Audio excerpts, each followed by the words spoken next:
خدا کے کلام میں سے ہم نے بڑی خوبصورت تلاوت کی اور چند لمحے ہم بڑے خوبصورت گیت گا رہے تھے.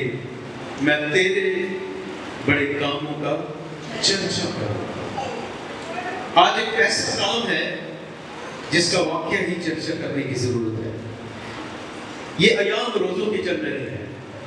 کون سے ایام ہیں؟ روزوں کے. اور ہر چرچ کے اندر یہ تعلیم دی جا رہی ہے اور ہر چرچ کے اندر اس روزے کے اوپر بہت ساری باتیں اور کلام کی باتیں جو ہیں سکھائی جا رہی ہیں. لیکن میں چاہتا ہوں کہ آج اس کو کچھ اور طرح سے دیکھنے کی کوشش کریں. سب سے پہلے ان باتوں کو دیکھتے ہیں کہ خدا کے کلام میں سے روزہ جو ہے کب شروع ہوا.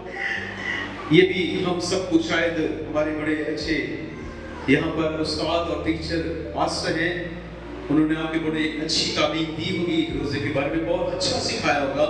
لیکن ایک ریویو لے لیتے ہیں تھوڑا سا.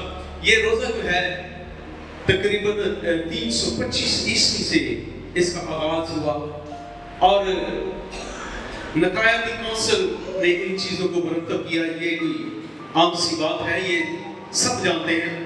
کلام مقدس میں اس کا بارہا ذکر بھی کیا گیا اور سب سے پہلے احوال کی کتاب میں اس کا ذکر ہوا جب خدا نے کہا کہ تو ان دنوں کو اپنی جان کو دکھ دینا اور روزے کی حالت میں آنا اور اس طرح کی بہت ساری باتیں.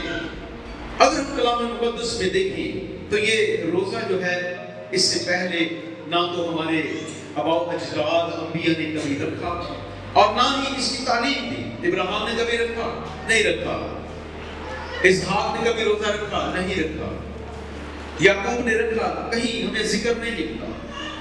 لیکن خدا کے کلام میں سے جب ہم ان باتوں کو دیکھتے ہیں تو چند جگہوں پر یہ ذکر ہمیں ملتا ہے اور خدا کے کلام میں سے ہم ان باتوں کو جانتے ہیں. احبار کی کتاب ہے، حزقیل کی کتاب ہے، آستر کی کتاب ہے، یشعیا اس کا ذکر کرتا ہے، زکریا نبی اس کا ذکر کرتا ہے، یونا کی کتاب میں ہمیں اس کا ذکر ملتا ہے، یوئیل کی کتاب میں ہمیں اس کے ذکر ملتا ہے. بہت ساری باتیں ہمیں نظر آتی ہیں جس میں ہمیں روزہ رکھتے ہوئے لوگ نظر آتے ہیں. روزہ ہے کیا؟ کیا ہے روزہ؟ کوئی بتا سکتا ہے اس کا؟ یعنی کہ ہم اگر روزے کو ایک جملے کے اندر بیان کرنا چاہیں تو کیا ہے؟ فاقہ، کھانا نہ کھانا، کیا ہے روزہ؟ جی، اپنی جان کو دکھ دینا، یعنی کہ اپنے آپ کو کسی طرح سے ایسا رویہ رکھنا کہ ہم خدا کی حضوری میں اپنی آواز بلند کر سکیں. اور کیوں رکھتے تھے روزہ؟ جب کبھی بھی روزہ رکھا گیا اس کی سچویشن کیا تھی؟ خدا کے کلام میں ہم جب ہم دیکھتے ہیں تو ایسے حالات میں روزے رکھے گئے، ایسی سچویشن میں روزے رکھے گئے جب قوم کے اندر گناہ پایا گیا، جب قوم آزمائش میں چلی گئی، جب قوم اپنی خواہشات کو پورا کرنے کے لیے اپنے دنیاوی معاملات کو بڑھا چکے، اتنا اپنی خواہشات کو اور اپنے دنیا داری کے معاملات کو اس طرح بگاڑ چکے. کوئی تو بتوں کی پرستش میں چلے گئے اور کوئی اپنی زندگی کے اعمال کے سبب سے خدا سے برگشتہ ہو گئے. پوری قوم خدا سے دور ہو جاتی رہی اور اس سبب سے خدا انہیں احساس دلاتا رہا کہ گریہ زاری کرو، خدا ان کی طرف رجوع لاؤ. خدا ان کی طرف آنے کے لیے ان کو روزے کی ترغیب دی گئی، روزے کی بارے میں بتایا گیا، سکھایا گیا. تو کیا ضرورت ہے ایسی خواہشات میں پڑھ کر جانے کی کہ ہم خدا سے دور ہو جائیں؟ کیونکہ خواہش تو دنیا داری کی خواہشات تو ہمیں لیٹ ڈوبے گی. ہم آزمائش میں چلے جاتے ہیں اور خدا، اس کا مطلب ہے کہ جب ہم روزے کی حالت میں رہتے ہیں یا جب روزے میں ہم ہوتے ہیں تو کیا خدا کی طرف سے یہ آزمائش ہوتی ہے؟ خدا ہمیں آزماتا ہے کہ میری طرف آتے ہیں یا نہیں؟ خدا کے کلام میں اگر ہم دیکھیں تو خدا کا کلام ہمیں سکھاتا ہے کہ وہ تو کسی کو نہیں آزماتا،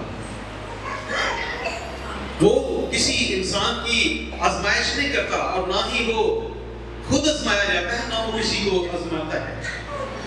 لیکن یہاں پھر بھی اصل روزہ جو ہے وہ اس کا ذکر کرتا ہے، ہم اس کے اوپر بعد میں آئیں گے، لیکن پہلے ہم جن وجوہات سے روزے کی طرف جاتے ہیں وہ آزمائش کے اوپر بات کریں گے۔ وہ آزمائش جو ہے، جب ہم آزمائش میں پھنس کر، ہم گناہ میں پھنس کر خدا کی طرف راغب ہونے کی کوشش کرتے ہیں، تو پھر ہمارا فوراً جو ہے ذہن جاتا ہے کہ میں روزہ رکھوں۔ بھائی جی روزہ رکھو، خدا تہاڈی مشکل دور کرے گا۔ بھائی جی تہاڈے کو بڑی آزمائش ہے، خدا کے سامنے جھکو، روزہ رکھا دو، روزے کی حالت چھاڑو۔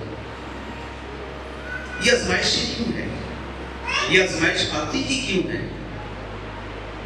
خدا کے کلام میں سے میری ذرا چند باتوں کو غور سے دیکھیں، سنیں، کیونکہ خدا کے کلام میں پہلے ہم دیکھیں کہ آزمائش کرتی کیا ہے۔ خدا کے کلام میں جب ہم یعقوب کا خط اور اس کا پہلا باب اور اس کی 14ویں آیت سے پڑھتے ہیں تو یہاں پر بڑے خوبصورت اور واضح طور پر خدا کا کلام ہمیں یہ سکھاتا ہے کہ انسان اصل میں جو آزمائش میں گرتا کیسے ہے، کب گرتا ہے۔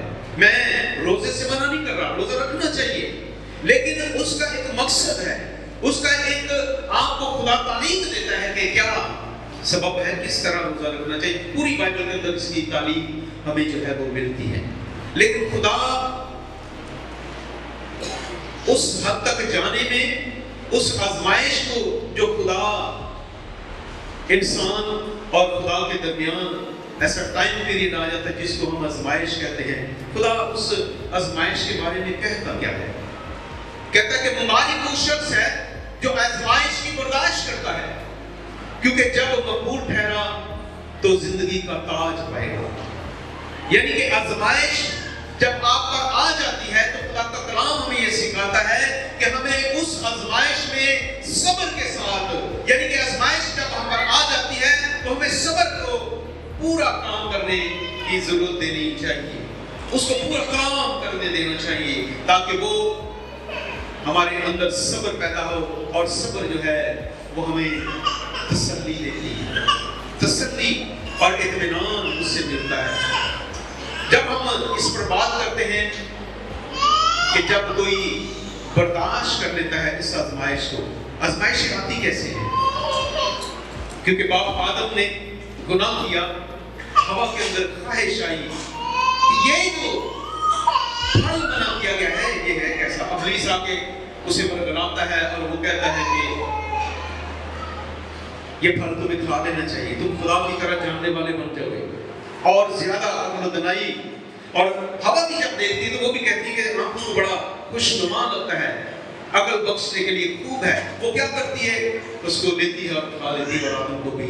اس سبب سے گناہ انسان کی زندگی میں آ جاتا ہے، اور جب گناہ انسان کی زندگی میں آیا تو خدا سے جدائی ہو گئی، خدا سے علیحدگی ہو گئی، اور انسان اسی طرح آزمائشوں میں گرتا گرتا کیا ہوا؟ موت کی نیند سو گیا، روحانی طور پر اور جسمانی طور پر۔ خدا کا کلام ہمیں یہ سکھاتا ہے جس کا خداوند نے اپنے محبت رکھنے والوں کو کیا کیا ہے؟ وعدہ کیا ہے کہ وہ جب مقبول ٹھہرے گا، آزمائش میں سے پورا اتر جائے گا، آزمائش کی برداشت کرے گا، تو خداوند اسے ہمیشہ کی زندگی کا تاج جو ہے وہ دے گا، جس کا خدا نے اپنے محبت رکھنے والوں کو ان کے ساتھ کیا کیا ہے؟ وعدہ کیا ہے۔ اب خدا کے کلام میں لکھا ہے جب کوئی آزمایا جائے تو یہ نہ کہے کہ میری آزمائش خدا کی طرف سے ہوتی ہے، کیونکہ نہ تو خدا بدی سے آزمایا جا سکتا ہے اور نہ کسی کو آزماتا ہے۔ خدا جب ہم گناہ میں گرتے ہیں تو بعض اوقات ہم بھی خدا کو کہتے ہیں کہ بس خدا نے ساڈا ہی کر لیا ہے، ہم ہی خدا کو نظر آتے ہیں، لیکن ہم اپنی ان بری زندگی کو جو خدا کے سامنے غضبناک زندگی، ہم گناہ بری زندگی گزار رہے ہیں، ہم اس سے کنارہ کرنا نہیں چاہتے، ہم اس سے نکلنا نہیں چاہتے، ہم اپنی خواہشات کو مارتے نہیں اور خدا کے ساتھ ہم گلے اور شکوے کرتے رہتے ہیں۔ کیا خدا ہمیں آزمائش میں ڈالتا ہے؟ خدا تو کہتا ہے میں کبھی کسی کو آزمائش میں نہیں ڈالتا۔ پھر کون ہمیں آزمائش میں ڈالتا ہے؟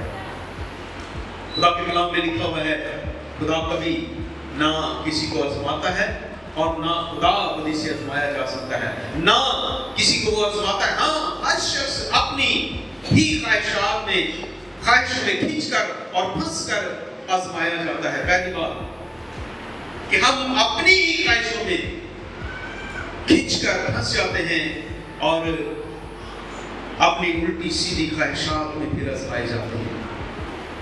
تو آزمانے والا کون ہوا؟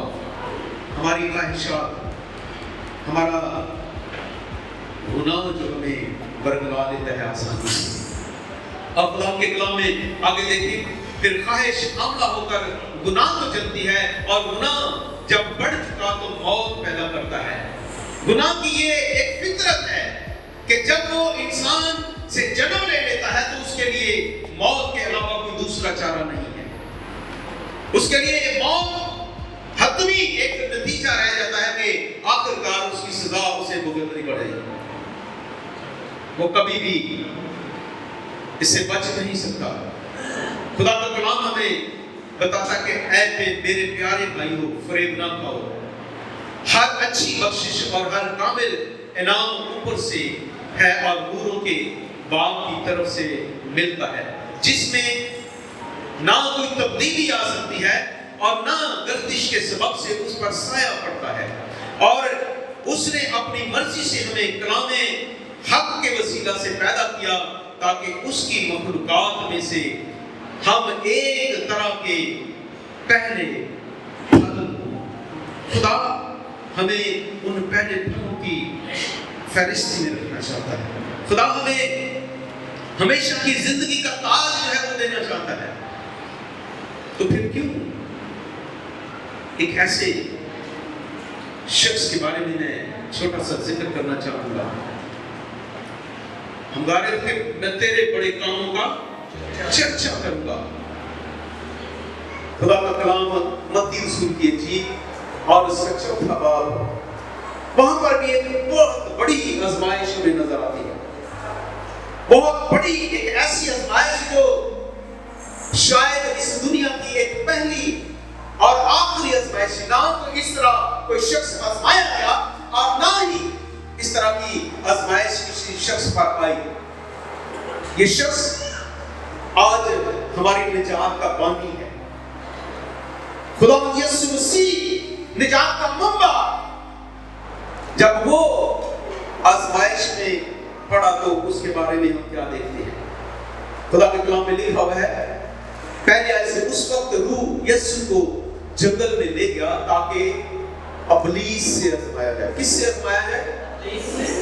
تو خدا کو نہیں آزما رہا یا خدا آزما رہا ہے؟ خدا آزما رہا ہے اس کو۔ ابلیس سے کیا کیا جائے؟ آزمایا جائے، اور 40 دن اور 40 رات فاقہ کر کے آخر کو اسے بھوک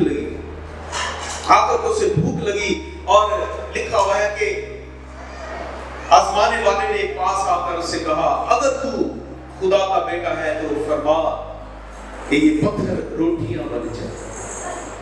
آزمائش کرنے والے یعنی کہ ابلیس نے آ کر اسے کہا کہ فرما یہ پتھر جو ہے یہ روٹیاں بن جائیں۔ اب خدا یسوع مسیح نے خدا کے کلام میں سے کلام اقدس کی ان باتوں کو بیان کیا۔ لکھا ہے کہ آدمی صرف روٹی ہی سے جیتا نہ رہے گا بلکہ ہر بات سے جو خدا کے منہ سے نکلتی ہے، یعنی کہ ان باتوں میں زندگی ہے جو خدا کا زندہ کلام بنی انسان کے لیے بیان کیا گیا۔ جو خدا کا کلام اترا ہے ان باتوں میں، اس کلام میں ہمیشہ کی زندگی موجود ہے۔ روٹی اور پانی میں زندگی نہیں ہے۔ ہماری بھوک اور پیاس یہ نہیں بجا سکتی۔ ہماری بھوک اور پیاس جو ہے وہ خدا کا کلام بجا سکتا ہے۔ یہ بدن تو خواہشات سے بھرا ہوا ہے، اس کی خواہشات کبھی پوری نہیں ہوگی اور نہ ہی کبھی خواہشات پوری کرتے کرتے انسان کا پیٹ بھرے گا۔ ہم ان خواہشات کے سبب سے آزمائش میں ہی پڑیں گے، کبھی بھی اس سے نکل نہیں پائیں گے۔ اور دوسری دفعہ خدا کے کلام میں لکھا ہے تب ابلیس اسے مقدس شہر میں لے گیا اور ہیکل کے کنگرے پر کھڑا کر کے اسے کہا کہ اگر تو خدا کا بیٹا ہے تو اپنے تئیں نیچے گرا دے، کیونکہ لکھا ہے وہ تیری بابت اپنے فرشتوں کو حکم دے گا اور وہ تجھے ہاتھوں پر اٹھا لیں گے۔ یہ بھی آزمائش بڑی خطرناک آزمائش ہے۔ پہلی آزمائش، انسان بھوک برداشت نہیں کر سکتا، پیٹ کے لیے تو انسان بہت سارے جنگ و جدل کرتا ہے، بہت ساری آزمائشیں بھی بھول جاتا ہے، بہت ساری فرما برداریاں بھول جاتا ہے، اور ایسے ایسے کام کرتا ہے۔ پیٹ کی خاطر آپ باہر نکلیں گے تو آپ کو سارا دن اندازہ ہوتا ہے کتنے بے ایمانیوں سے، حرام کاریوں سے، ناانصافیوں سے ہم اپنے گھروں کو بھرنے کی کوشش کرتے ہیں، جن میں ہم شاید دنیاوی دولت میں سکون حاصل کرنے چاہتے ہیں لیکن نہیں ملتا۔ دوسری دفعہ جب ابلیس نے اسے آزمایا تو لکھا ہے کہ تو گر کر مجھے سجدہ کر۔ آج بھی آپ کو بہت سارے ایسے لوگ نظر آئیں گے جو آپ کو اپنے مقاصد کے لیے استعمال کرنا چاہیں گے اور چیلنج کریں گے، کھلے اعلانیہ آپ کو دعوت دیں گے کہ آئیں ہمارے ساتھ ایسا کریں، ہم آپ کو یہ اتنے پیسے دیں گے، یہ کریں گے، وہ کریں گے۔ بہت سارے لوگ گمراہ ہو جاتے ہیں اور اپنی حقیقی اور سچائی کی زندگی کو چھوڑ کر وہ گمراہی کے اندر چلے جاتے ہیں، اور پھر ان کے ساتھ بھی وہی چکر شروع ہو جاتا ہے، آزمائشیں ان کا پیچھا کرتی ہیں، کیونکہ گناہ جو ہے جب گناہ کے اندر دس جاتا ہے انسان کو پھر آزمائش پیدا ہوتی ہے۔ اور تیسری دفعہ لکھا ہے کہ پھر ابلیس اسے ایک بہت اونچے پہاڑ پر لے گیا اور دنیا کی سب سلطنتیں اور ان کی شان و شوکت اسے دکھائی اور اس سے کہا اگر تو جھک کر مجھے سجدہ کرے تو یہ سب کچھ تجھے دے دوں گا۔ یہ دنیا کی خواہش ہے۔ یہ تیسری لالچ میں آ کر ہم خدا سے وفاداری ختم کر بیٹھتے ہیں، لالچ میں آ کر ہم خدا کو بھول جاتے ہیں۔ لیکن میرا آپ سے یہ سوال ہے کہ یہاں خدا یسوع مسیح نے کون سی خواہشات پوری کی؟ کون سی اس نے اپنی سوچ کے لیے، اپنے بدن کے لیے کون سی اس نے خواہشات پوری کی جس کے سبب سے اس پر آزمائشیں آئی؟ کیونکہ لکھا ہے کہ روح، خدا کا پاک روح جو ہے اسے جنگل کی طرف لے گیا تاکہ ابلیس سے آزمایا جائے۔ یہاں پر خدا کا روح اس لیے لے جاتا ہے کہ بھئی اس پر پوری کائنات کے گناہ ہوتے ہیں۔ یہ خدا کا وہ قانون اور وہ تقاضا تھا جو بنی نوع انسان کے لیے خدا نے رکھا تھا کہ عورت کی نسل تیرے سر کو کچھ دے گی، جس کے بارے میں یوحنا نے کہا کہ دیکھو وہ خدا کا بڑا جو جہان کا گناہ اٹھائے لے جاتا ہے۔ ہمارے لیے خدا نے یسوع مسیح نے اپنے آپ کو دیا اور ہمارے گناہوں کو اپنے اوپر لاد کر وہ آزمائش میں چلا گیا۔ ہماری خواہشات کے سبب سے اس پر آزمائش آئی، ہماری گناہوں کے سبب سے اس پر آزمائش آئی، ہمارے کاموں کے سبب سے وہ آزمایا گیا۔ اس نے کوئی گناہ نہ کیا تھا۔ یسایہ 53 میں پڑھیں تو لکھا ہوا ہے کہ اس کی مار کھانے سے ہم نے شفا پائی ہے، اس پر سیاست ہوئی، وہ کیر و مردود مردے کا ناک رنج کا عائشہ، تو بھی ہم نے اس کو کیا کیا؟ ہم نے اس کو خدا کا مارا، کوٹا اور ستایا ہوا سمجھا اور ہم نے اس کی کچھ قدر نہ جانی، اس پر سیاست ہوئی۔ وہ سارے کام جو یسایہ 53 میں لکھے گئے ہیں وہ بنی نوع انسان کی زندگی کے حالات اور اس کے گناہ تھے جو خدا کے اوپر لاد دیے گئے۔ اور یہ کام تاکہ خدا پاک نے اپنے بیٹے کو اسی لیے اس دنیا میں بھیجا تھا کہ وہ ہمارے گناہوں کو لے کر بیابان کی طرف ابلیس سے آزمایا جائے، کیونکہ جب ہمارے گناہ بڑھ جاتے ہیں تو گناہ کو جنم دیتے ہیں خواہشیں بڑھ جاتی ہیں، ہمارے اندر حاملہ ہوتی ہیں، تو پھر گناہ پیدا ہوتا ہے، تو ہماری زندگی موت کی طرف دھکیل دی جاتی ہے۔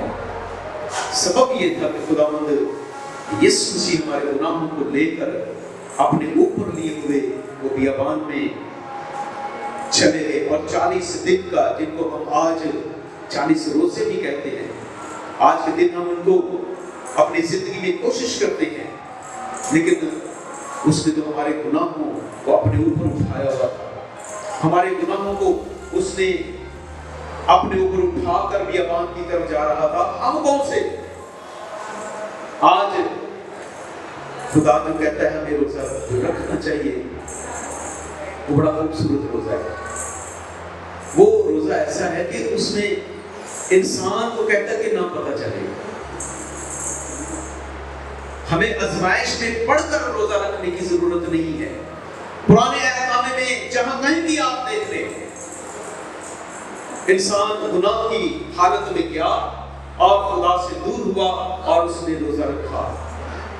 شریعت میں صرف ایک دفعہ احوال کی کتاب میں لکھا گیا ہے کہ تو خداوند، اور اس وقت بھی اگر آپ پچھلے اس کے ابواب کو پڑھیں، احوال کے سورہ میں 17ویں باب کو دیکھیں تو اس میں یہ لکھا ہوا ہے پیچھے کہ اس نے بڑے گناہوں کی حالت میں قربانیاں جو کاہن گزرانتے تھے، اس میں لکھا ہوا ہے کہ وہ اس طرح پہلے قربانی ادا کرتے تھے کہ پہلے اپنے گناہ کی قربانی ادا کرتے تھے، پھر امت کے گناہوں کو قربانی کے طور پر گزرانا جاتا تھا، اور پھر بکرا 2 بکرے ایک خدا کے لیے اور ایک عزازیل کے لیے گزرانے جاتے تھے، اور عزازیل کا جو ہے وہ جنگل کی طرف چھوڑ دیا جاتا تھا تاکہ وہ پھاڑا جائے، ہلاک کر دیا جائے۔ ہمارے لیے بھی خدا یسوع مسیح خیمہ کے باہر جا کر وہ مصلوب ہوا، قربانی دی ہے وہ ہمارے لیے، اس نے ان تمام قربانیوں کا اس نے ایک نچوڑ ہمارے سامنے رکھا ہے۔ آج اس روزے میں سے ہمیں ان باتوں کو سیکھنے کی ضرورت ہے کہ ہماری زندگی میں روزہ کیسا ہونا چاہیے۔ یسایہ 58 میں حقیقی روزہ، کہ جب تک تم اپنے زندگی کو خداوند کے حضور پاکیزہ نہ بنا لو، جب تک جوے کے بندھن نہ توڑے جائیں، جب تک تمہاری زندگی جو ہے خدا کے پسندیدہ زندگی نہ ہو جائے۔ آئیے اس بات کو ذرا پڑھتے ہیں، یہ بڑا خوبصورت چیپٹر ہے۔ حقیقی روزہ جو ہے وہ خداوند چاہتا ہے کہ ہم اس روزے کو اپنائیں جو خداوند کی مرضی ہے، جو خداوند چاہتا ہے کہ میرے لوگ اس طرح کا روزہ رکھیں۔ اوپر تو وہ کہتا ہے کہ بنی اسرائیل کے لوگ جو ہیں وہ اس سے تقاضا کرتے ہیں، اور کیا لکھا ہوا ہے؟ صداقت کے پہلے ایسے گلا پھاڑ کر چلا درے نہ کر، سینگے کی مانند اپنی آواز بلند کر، اور میرے لوگوں پر ان کے خطا اور یعقوب کے گھرانے اور ان کے گناہوں کو ظاہر کر۔ سب سے پہلے وہ کہتا ہے کہ اپنے گناہوں کا غور کرنے کی ضرورت ہے۔ ہمارا تو کفارہ دیا جا چکا ہے، کیونکہ پہلے جب قربانی روزہ رکھا جاتا تھا تو ان گناہوں کو دور کرنے کے لیے کہ جو ہم سے سرزد ہوئے ہیں، پورے سال کے سارے اکٹھے کر کے اور بکرے کے اوپر ہاتھ رکھے جاتے تھے، کاہن ہاتھ رکھتا تھا، پھر سارے لوگوں کی طرف سے ہاتھ رکھے جاتے تھے، اور پھر ان گناہوں کو دور کیا جاتا تھا، وہ بھی وقتی طور پر ہر سال ان کو دہرایا جاتا تھا۔ لیکن یہاں پر خداوند کہتا ہے کہ اس روزے کو دیکھو جو میں چاہتا ہوں۔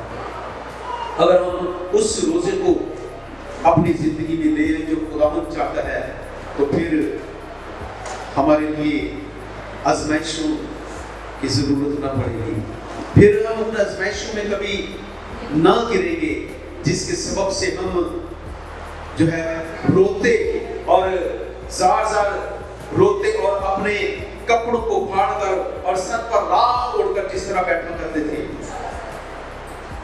آج کا خدا کہتا ہے شکر گزاری کا روزہ جو ہے وہ اپنی روحانی ترقی کے لیے روزہ رکھو، اپنی یونٹی کے لیے روزہ رکھو، اپنی قوم کے لیے ایسا روزہ خدا کا کلام ہمیں کیا سکھاتا ہے؟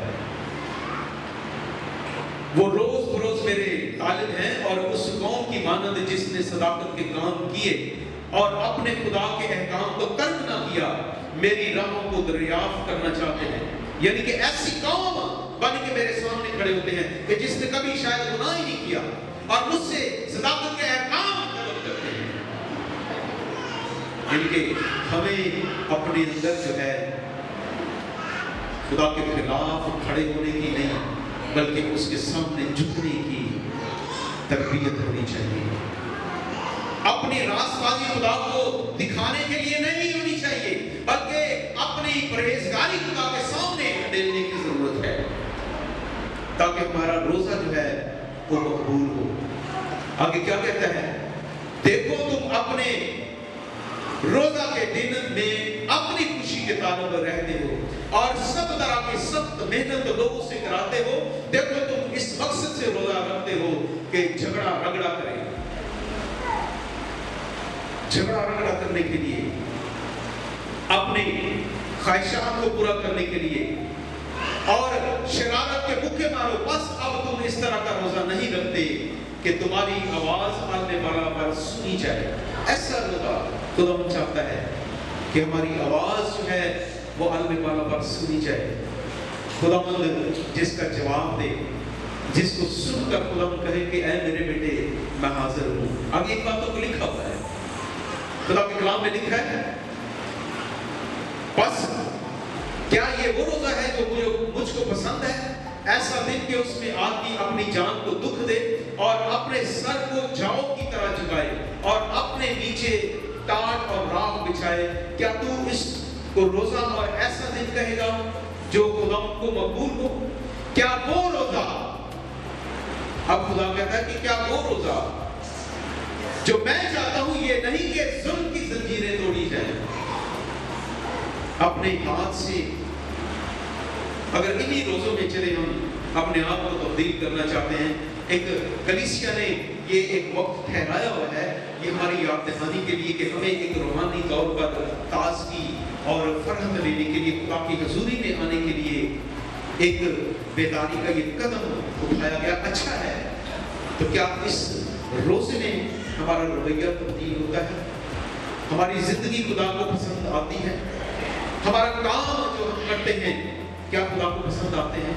خدا کے کلام میں لکھا ہوا ہے، کیا وہ روزہ جو میں چاہتا ہوں یہ نہیں کہ ظلم کی زنجیریں توڑے اور جوئے کے بندھن کھولے اور مظلوموں کو آزاد کرے بلکہ ہر ایک جوئے کو توڑ ڈالے.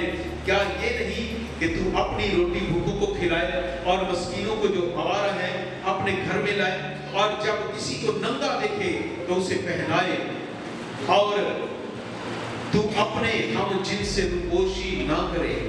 یعنی کہ اگر کسی کو ضرورت ہے، آپ کے روپے پیسے کی ضرورت ہو سکتی ہے، آپ کی کسی مال کی ضرورت ہو سکتی ہے، کیا ہم نے کبھی روزے کی حالت میں اپنے ایک وقت کا کھانا کسی کو دیا ہے کہ بھئی میں نے آج 500 روپے کا میں روزانہ کھانا کھاتا ہوں، آج میں 2 وقت کا کھانا جو ہے میں کسی عزیز بہن اور بھائی کو دے دوں، جو ضرورت مند ہے اس کو دیا جائے. اس بات کا غور کرنے کی ضرورت ہے. اور آگے لکھا ہوا ہے، تب اگر آپ اس طرح کا روزہ رکھتے ہیں، اگر خدا کے پسندیدہ روزے میں آپ شامل ہوتے ہیں، یعنی کہ وہ خواہشات جو خداوند کی خواہشات ہیں ان کو پورا کرتے ہیں، تو پھر ابلیس آپ کے پاس آزمانے کے لیے نہیں آئے.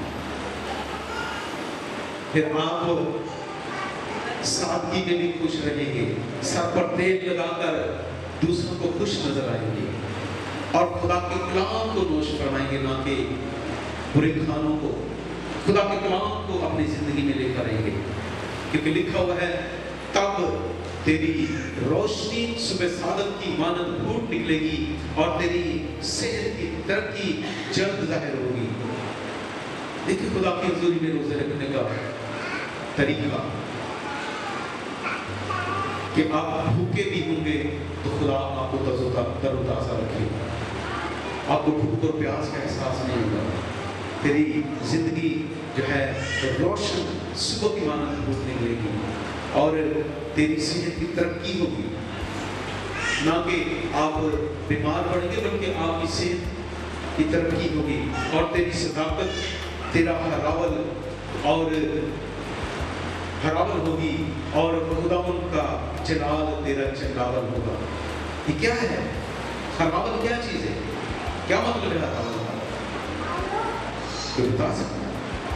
ہراول اس دستے کو کہتے ہیں جو جنگ کے وقت بالکل سب سے آگے چل رہا ہوتا ہے، اور یہ آپ کے لیے خداوند خود ہراول کا کام کرے گا کہ اگر ابلیس آپ پر حملہ کرنے کی کوشش کرے گا تو خداوند کا پاک روح آپ کے سامنے آپ سے آگے چل رہا ہوگا۔ خداوند کا جلال جو ہے، خداوند کے فرشتے آپ کی رہنمائی کرتے ہوں گے، اور وہ آپ کے آگے پہلے دست کی طرح پہلا دستہ، یعنی کہ وہ پیدل دستہ جو جنگ میں فوج کے آگے ہوتا ہے تاکہ وہ موت کا سامنا کرتا ہے، ہر آنے والی مصیبت کا وہ سامنا کرتا ہے، ہر آنے والی مشکل کا وہ سامنا کرتا ہے، اور خداوند کہتا ہے کہ تب خداوند تیرا کیا ہوگا؟ ہراول ہوگا۔ تیری صداقت، تیری ہراول، تیری سچائی جو ہے، یعنی کہ جس سچائی سے، جس ایمان سے تو خداوند کو عزیز رکھے گا، خداوند تیرے لیے ہراول کا کام کرے گا، اس دستے کی طرح جو آنے والی ساری مصیبتوں کو اپنے اوپر لے لیتا ہے، تاکہ اس کے پیچھے جو ان کے وزراء اور جو ان کے بادشاہ اور جو عمراء ہوتے ہیں، جو عمرہ ہوتے ہیں، ان پر کوئی کسی طرح کی آنچ نہ ہو۔ خداوند اس طرح آپ کی حفاظت کرے گا اگر آپ سچے دل سے اس کے پیروکار ہوتے ہیں۔ اور دوسری بات، خداوند تیرا جلال، خداوند کا جلال تیرا چنڈاول ہوگا، رکھوالا۔ چنڈاول کا مطلب ہے رکھوالا، کہ جہاں کہیں تو جائے گا خداوند چاروں طرف اپنے آنکھوں کی باڑ تیرے چوگرد لگا کے رکھے گا۔ خداوند کا پاک روح ہمیشہ تیرے ساتھ رہے گا، تیری رہنمائی کرے گا، تجھے ہر آنے والی آفت سے بچائے گا۔ یہی کام کرتا ہے نا خدا کا روح۔ کیا کرتا ہے؟ وہ ہماری حفاظت کرتا ہے۔ اور جب آپ خداوند کی پسندیدہ روزے کو اپناتے ہیں تو پھر خدا جو ہے آپ کی اس طرح حفاظت کرے گا۔ تب تو پکارے گا اور خداوند جواب دے گا، تو چلائے گا اور وہ فرمائے گا میں یہاں ہوں۔ اگر تو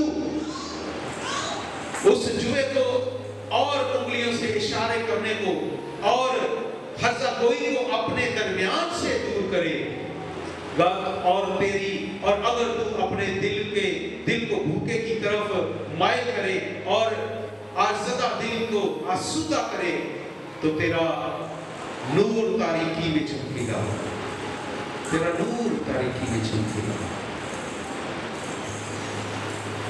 خدا کے کلام میں آج ہمیں اس بات کو سوچنے کی ضرورت ہے۔ لکھا تیرا نور تاریکی میں چمکے گا اور تیری تیر کی دوپہر کی مانند ہو جائے گی، اور خداوند سدا تیری رہنمائی کرے گا اور خشک سالی میں تجھے سیر کرے گا اور تیری ہڈیوں کو قوت بخشے گا۔ بس تو سیراب باغ کی مانند ہوگا اور اس چشمہ کی مانند جس کا پانی کم نہ ہو، اور تیرے لوگ قدیم ویران مکانوں کو تعمیر کریں گے اور تو پشت در پشت کی بنیاد کو برپا کرے گا، اور تو رخنا کا بند کرنے والا اور وادی کے لیے راہ کا درست کرنے والا ٹھہرے گا۔ یہ ہے خدا کی بلیسنگ جب ہم اس کی مرضی کے مطابق روزہ رکھتے ہیں، اس کو پسند آنے والا روزہ رکھتے ہیں۔ ہمیں ان آزمائشوں میں پڑھ کر روزہ رکھنے کی ضرورت نہیں ہے کہ جب گناہ کی دلدل میں پھنسے ہمیں شکر گزاری کے طور پر روزہ رکھنے کی ضرورت ہے۔ ہمیں روحانی ترقی کے لیے، عقل و دانائی کے لیے، فہم اور حکمت کے لیے خداوند کے پاس آ کر اس کے حضور جھکنا چاہیے، اس کے اندر پھر ہمیں روزہ رکھنے کی ضرورت ہے۔ آج ہمیں متی رسول کی انجیل میں جو بڑا خوبصورت ہمیں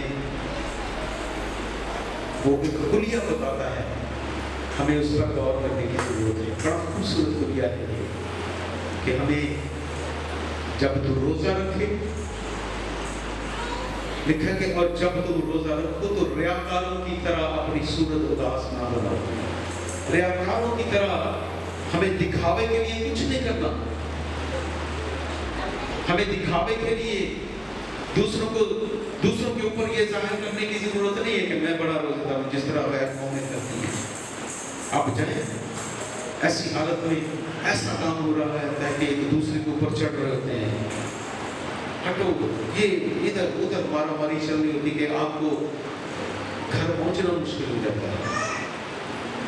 تو ایسا روزہ میں نہیں رکھنا، ہمیں ایسا روزہ رکھنا ہے جو خدا کو پسند ہو۔ ریاکاروں کی طرح ہمیں اپنا منہ نہیں بگاڑنا تاکہ لوگ ان کو روزہ دار جانیں۔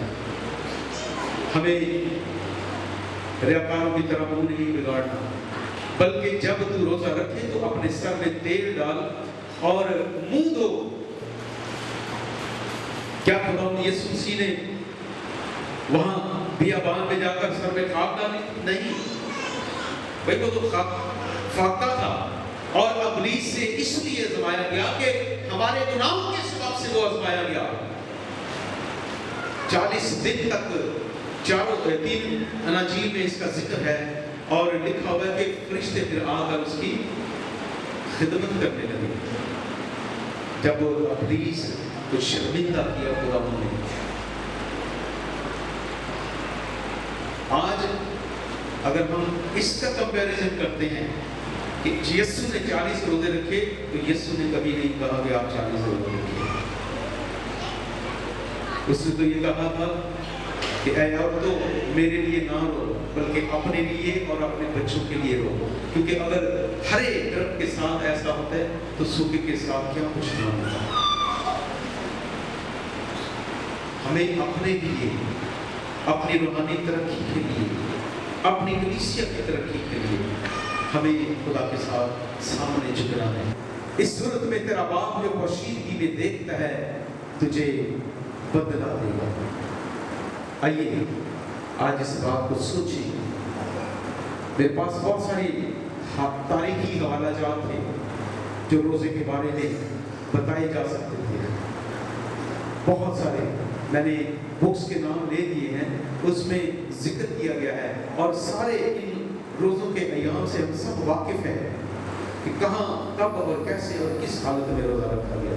ہمیں کس حالت میں رکھنا ہے، ہمیں کیا سوچ کر روزہ رکھنا ہے، ہمیں کس طور پر روزہ رکھنے کی ضرورت ہے، آج اس بات کی فکر کریں تاکہ خداوند سے ہمیں وہ تاج جو ہمیشہ کی زندگی کا تاج ہے، جس کا ہمیں جب کوئی آزمائش آ جائے تو اس کی برداشت کریں تاکہ ہم مبارک ہوں اور اس زندگی کے تاج تک پہنچنے کے لائق بنے جو خدا اپنے محبت کرنے والوں کو دینا چاہتا ہے۔ آزمائشیں آج بھی ہیں لیکن ان آزمائشوں پر غالب آنا ہے۔ اب کوئی اور صلیب نہیں اٹھائے گا، اب اس نے کہا ہے اپنی صلیب اٹھا اور میرے پیچھے چل۔ یہی ہمارا روزہ ہے، یہی ہماری اس کے اندر روحانیت ہے۔ خداوند اسلام کے سبب سے ہم سب کو برکت دے۔